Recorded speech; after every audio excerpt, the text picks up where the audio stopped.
कि बिल के माध्यम से 543 सांसद के जगह पर 816 और इसको 850 तक बढ़ाने का प्रस्ताव था और 816 में से 272 सांसद यदि ये बिल पारित होता तो इस देश में महिलाएं सांसद बनकर देश में राज करने का काम करती।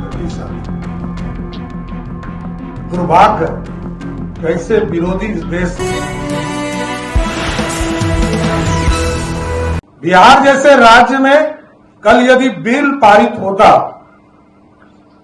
16 तारीख ऐतिहासिक दिन था साथी,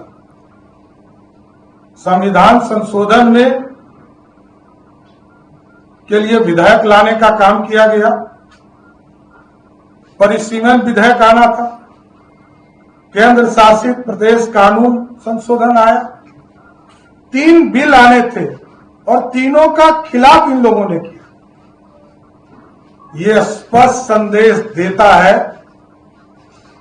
कि आज यदि बिहार में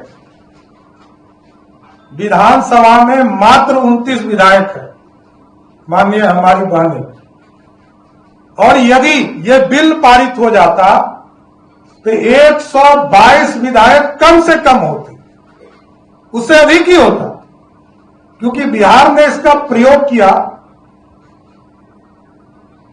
आदरणीय नीतीश कुमार जी और आदरणीय प्रधानमंत्री नरेंद्र मोदी जी लगातार महिलाओं को आगे बढ़ाने का काम कर रहे। बिहार में जब एनडीए की सरकार बनी थी 2006 में, तो यहां महिलाओं को 50% आरक्षण पंचायती राज और नगर निकाय में देने का काम किया गया। और आज मुझे कहते हुए खुशी हो रही है कि बिहार में 50% आरक्षण है, लेकिन बिहार में 59% से अधिक महिलाएं चुनाव जीत कर आ रही है। और यदि यह बिल पारित हो गया होता, लोग कहते हैं कि बिल तो पहले पारित हो गया, अरे हम तो एश्योर कर रहे थे, गारंटी दे रहे थे, नरेंद्र मोदी की सरकार एश्योरेंस दे रही थी, आदरणीय अमित शाह जी इंश्योरेंस दे रहे थे कि बिल के माध्यम से 543 सांसद के जगह पर 816 और इसको 850 तक बढ़ाने का प्रस्ताव था और 816 में से 272 सांसद यदि ये बिल पारित होता तो इस देश में महिलाएं सांसद बनकर देश में राज करने का काम करती। साथी,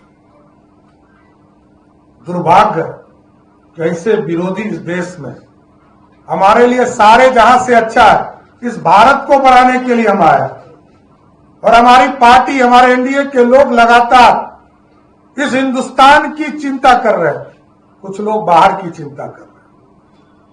इसलिए मेरे लिए तो गौरव का समय मिला कि मैं आज प्रेस कॉन्फ्रेंस भी कर रहा हूं, तो बिहार और देश की महिलाओं के लिए कर रहा हूं, अपनी बहनों के लिए कर रहा हूं। और मैं जब सार्वजनिक पहले कार्यक्रम में कल गया था परसों, तब भी जो नारी शक्ति के आरक्षण का समर्थन में जो दौड़ था, उसमें शामिल होने का काम किया। इसलिए ये धोखा है। Congress party, Trinamool Congress, DMK, Samajwadi party और राष्ट्रीय जनता दल को इसका जवाब जनता को देना पड़ेगा। आपने तो कोई आरक्षण दिया नहीं, विशेष तौर पर कांग्रेस ने इस देश में किसी वर्ग के लिए कोई आरक्षण नहीं दिया। और जब जब आरक्षण हुआ है, तब भारतीय जनता पार्टी, जनसंघ, जनता दल यूनाइटेड, सब लोगों ने मिलकर, लोक जनशक्ति पार्टी, हिंदुस्तानी अवाम मोर्चा, सबने समर्थन देने का काम किया। ना लालू जी ने कभी आरक्षण दिया और ना कभी कांग्रेस पार्टी ने आरक्षण दिया। और कांग्रेस के लोगों ने तो चाहे वो मंडल कमीशन हो या